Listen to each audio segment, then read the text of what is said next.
राम ने बुलाया, हमने पैदल चल दिया।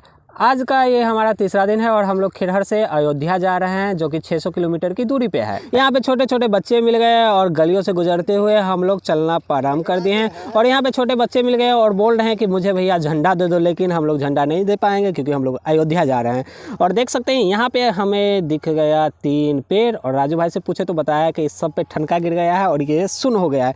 और उसके बाद सीधे चले और हम लोग मैप खोलें, और मैप खोलने के बाद हम लोग ने डिस्कस किया कि कैसे चलना है, किस रूट से चलना है। मेरा प्लान था कि जंगले जंगले चलें, लेकिन नहीं, यहाँ पे जो गोपाल राजा है बता दिए कि सीधे चलना है। उसके बाद हम लोग के सामने एक मंदिर आया और आप देख सकते हैं वैष्णो देवी मंदिर बतरा है। और देखिए यहाँ पे हम लोगों ने सामने मत्था टेका और उसके बाद यहाँ से हम छोटे छोटे कदमों से निकल पड़े और सामने मुझे देखा सतरंगी चीज़, और आप देख सकते हैं, आपके सामने भी दिख रहा होगा।